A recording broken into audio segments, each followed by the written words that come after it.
कि मुझे लगता है जॉब तो हर किसी को करना चाहिए, हर किसी को। बड़े बड़े बिलियनियर्स को आप देखो, अपने बच्चों का करियर, हालांकि बिलियनियर्स हैं वो, सीधा के सीधा कोई कंपनी पकड़ा देंगे, लेकिन वो कहते हैं कि कुछ साल जॉब कर ले, 2 साल 3 साल, गुमनाम रूप से कई बार ऐसा करते हैं कि वो दूसरी कंपनी में जॉब लगवा देते हैं, 2-3 साल जॉब कर, क्योंकि वहाँ बेसिक सीख। जॉब में बहुत कुछ सीखने को मिलता है ना सर, बेसिक एटिकेट सीखने को मिलता है, ईमेल कैसे करें, फ़ोन पे बात कैसे करें, क्लाइंट से इंटरेक्ट कैसे करें, ऑफिस के पॉलिटिक्स देखने को समझ में आता है। मैनेजर जो कलीग आपके सामने दोस्त बनता है, वही कलीग पता चलता है आपके अंदर की बात निकाल करके मैनेजर की चापलूसी करता है, आपकी शिकायत मैनेजर से कर देता है प्रमोशन लेने के चक्कर में। पूरी राजनीति चलती है सर, किसी भी ऑफिस में, किसी भी कॉर्पोरेट ऑर्गेनाइजेशन में आप देखोगे पूरा राजनीति होता है वहाँ पर। इनफैक्ट वो आम आदमी पार्टी और कांग्रेस और बीजेपी क्या राजनीति करेंगे जो एक ऑफिस में राजनीति होता है। हर ऑफिस की हाल है, किसी एक ऑफिस, किसी एक कंपनी की, हर ऑफिस की हाल है ये। एक से एक राजनीतिज्ञ होते हैं, और जो राजनीतिज्ञ में माहिर नहीं होता है उसका पत्ता कट जाता है, काम में कितना भी आपको एक्सपर्टीज हो, क्योंकि एक्सपर्टीज से ज़्यादा वहाँ वो लोग टिकते हैं जो कि राजनीतिज्ञ होते हैं, जो दिमाग लगाते हैं। एक कोई रील विल भी वायरल हुआ था ना, काम करना ज़रूरी नहीं है ऑफिस में आप कितना काम करते हो ये दिखाना ज़्यादा ज़रूरी है तो खैर चलो, ऑफिस पॉलिटिक्स पर हमारा बात करना एजेंडा नहीं है, हमारा बात करना है ऑफिस की वजह से, जॉब की वजह से जो समस्याएं हमारी ज़िंदगी में आती हैं। देखो 40s के बाद सबसे बड़ी दिक्कत ये आनी शुरू होती है ना सर, आप एक ही काम कर रहे हो 15 साल 20 साल से, आप थक चुके होगे, फ्रस्ट्रेट हो चुके होगे। शुरुआत में बड़ा मज़ा आता है, बड़ा अच्छा लगता है सब कुछ, कॉर्पोरेट कल्चर, वो HR आएगी 15 अगस्त पे, 26 जनवरी पे, क्रिसमस पे, होली दिवाली पर पे, HR की पूरी टीम, सुंदर सुंदर लड़कियां आएंगी अलग अलग कलर में, आपको विश करेगी, खेल खिलवाएगी, कुछ ना कुछ एक्टिविटी करेगी, गिफ्ट मिलेगा, बड़ा अच्छा लगता है शुरुआत में। कभी फुटबॉल खिला देगी, कभी क्रिकेट खिला देगी, कभी कुछ खिला देगी, बहुत बढ़िया लगता है।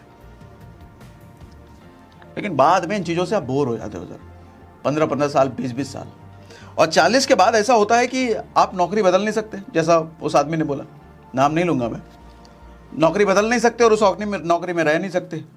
बदलने में भी डर लगेगा, रहने में भी डर लगेगा।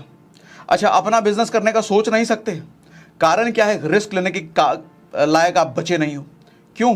क्योंकि घर की EMI जा रही है सर, गाड़ी की EMI जा रही है सर, बच्चों की फीस जा रही है सर, बहुत तरह के अलग अलग खर्चे पाल रखे हैं अपने, पर्सनल लोन पता नहीं कितने चल रहे होंगे, क्रेडिट कार्ड के बिल चल रहे होंगे, और सोसाइटी में दिखावा भी करना है कि आप एक बढ़िया लाइफस्टाइल जी रहे हो। नहीं करोगे तो बेइज्जती हो जाएगी ना। ऐसे में एक बड़ा डर रहता है कि अगर यार अभी कोई बिजनेस करेंगे और कंपनी वालों को पता चल गया है, कंपनी में थोड़ा काम परफॉर्मेंस डाउन हुआ तो नौकरी से निकाल देंगे, तो ये सब कैसे चलेगा, कैसे इतना सारा EMI, कैसे घर चलेगा, कैसे फीस जाएगी, ये सब चिंता होती है सर। तो 40 के बाद आदमी रिस्क लेने की हालत में बचता नहीं है। देखो सर, दुनिया में 90% लोग गरीब इसलिए नहीं हैं क्योंकि उनकी कमाई कम है, बल्कि 90% लोग गरीब रहने का मेन कारण ये है कि उनको अपनी कमाई को मैनेज करना नहीं आता, मनी को मैनेज करना नहीं आता। दुनिया में हजारों ऐसे एग्जाम्पल हैं जो अच्छे मनी मैनेजमेंट की तकनीक जानने की वजह से गरीब से अमीर हो गए सर, और दुनिया में हजारों ऐसे भी एग्जाम्पल हैं जो मनी मैनेजमेंट ना आने की वजह से अमीर से गरीब हो गए। कितने ऐसे देखे होंगे, KBC में जीता 5 करोड़, आज के टाइम में कभी नहीं है। वो कच्चा बादाम करके वायरल हो गया, लेकिन आज के टाइम में कभी नहीं है। अच्छे गाना आता था, वो बॉलीवुड में चले गए, लेकिन आज के टाइम में कहीं नहीं है। मनी मैनेजमेंट सर ज़िंदगी में 4 पहलू होते हैं। यूं समझ लो कि इन चारों पहलू में कोई एक पर तो आप मास्टर हो सकते हो, लेकिन चारों को बैलेंस करके चलना बड़ा मुश्किल होता है। 4 पहलू, जैसे एक फिजिकल फिटनेस होता है, दूसरा मेंटल फिटनेस, दिमाग, तीसरा सोशल फिटनेस यानी कि रिलेशनशिप सोसाइटी से, अपने परिवार से, और चौथा फाइनेंशियल फिटनेस। ऐसा कभी नहीं हो सकता कि आप देखोगे जिसका फाइनेंशियल फिटनेस बहुत अच्छा है वो फिजिकली बहुत फिट होगा, उसकी फैमिली रिलेशनशिप में बहुत फिट होगा, मेंटली वो बहुत फिट होगा। ऐसा आपको नहीं देखने को मिलेगा सर संसार में। जिसका मेंटल फिटनेस बहुत स्ट्रांग है वो पता चलेगा आपको हिमालय चला गया है दुनियादारी छोड़ करके। जिसका फाइनेंशियल फिटनेस बहुत अच्छा है पता चला उसका 4 बार तलाक हो चुका है। जिसका फिजिकल फिटनेस बहुत अच्छा है पता चलेगा उसके पास पैसा ही नहीं है अपनी लाइफस्टाइल को जीने के लिए, वो सिर्फ बॉडी ही दिखा रहा है, बाकी दिखाने के लिए कुछ है ही नहीं उसके पास। तो मेरे हिसाब से एक मिथ है सर, वर्क लाइफ बैलेंस या life balance life. Balance life यही कहता है थ्योरेटिकली इन चारों चीज़ों में बैलेंस होना चाहिए, लेकिन नहीं हो सकता सर।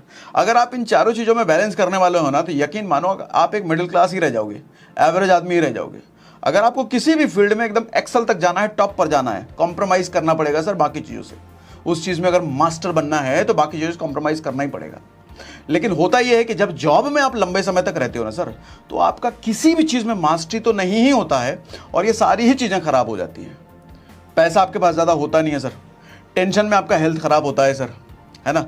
रिलेशनशिप आपके अच्छे रह नहीं जाते कि काम में आपको, ऑफिस में आपको इतना निचोड़ चुके होते हैं। मेंटल फिटनेस आपका वैसा ही नहीं रहता है कि तनाव, डिप्रेशन और पता नहीं कितनी कितनी चीज़ें आप पाल चुके होते हैं। तो ये चारों ही चीज़ें आपका खराब हो जाती है जब जॉब में आप लंबे समय तक रह जाते हो। तो समाधान क्या है सर? समाधान समझने से पहले सबसे पहले बड़ी समस्या समझो सर। 2-3 वर्ड चलते हैं जॉब लाइफ में जिसकी वजह से बर्बादी तय हो जाती है। सबसे पहला वर्ड, लोग प्रमोशन के लिए काम करते हैं, क्लाइंट अप्रिशिएशन के लिए काम करते हैं। प्रमोशन मिल जाए बहुत बढ़िया, प्रमोशन कितना प्रमोशन मिलेगा, 10% प्रमोशन, अरे प्रमोशन मिल गया बहुत बढ़िया, क्लाइंट का अप्रिशिएशन मिल गया, कुछ ट्रॉफी मिल गया, 2-4 सर्टिफिकेट मिल गया, ईमेल आ गया क्लाइंट की तरफ से, तुमने एकदम क्या काम किया, जबरदस्त, दुनिया हिला डाला तुमने। क्या उखाड़ लोगे उससे भैया? ऑफिस के 20 लोग आपकी वाहवाही कर देंगे, लेकिन 40 के बाद, 45 के बाद वो 20 लोगों की वाहवाही किस काम आएगी आपकी? किसी काम की नहीं आएगी। वो ट्रॉफी, वो सर्टिफिकेट, वो अप्रिशिएशन, वो 10% का हाइक। सर 10% तो आज के टाइम में महंगाई बढ़ जा रही है, तो 10% हाइक लेकर क्या उखाड़ रहे हो आप? देखो ना, आटा, तेल, दाल, चावल, इस सब का भाव देखो, पेट्रोल का भाव देखो, दवाइयों का भाव देखो, पिछले साल और इस साल का भाव देखो सर, 10% ज़्यादा मिलेगा आपको, तो क्या उखाड़ लोगे 10% हाइक लेकर के?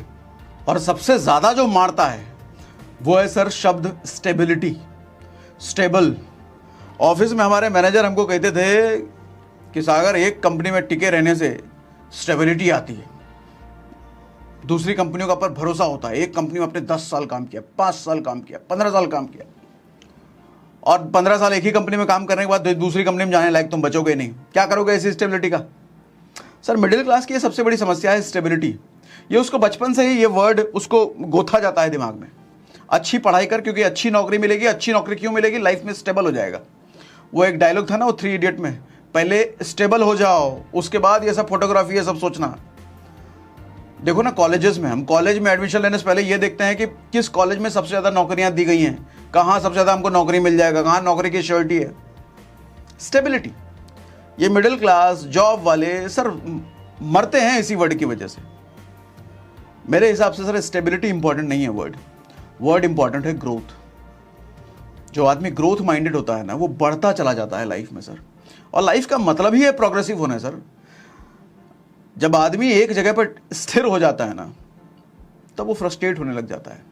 चाहे वो जॉब हो, बिजनेस हो, इनकम हो, किसी भी जगह पे, एक जगह पे अगर आप स्थिर हो गए तो और बोरियत आनी ही आनी है, फ्रस्ट्रेशन आना ही आना है। लेकिन जब आप प्रोग्रेसिव होते हो, बढ़ते चले जाते हो, तब आदमी खुश रहता है।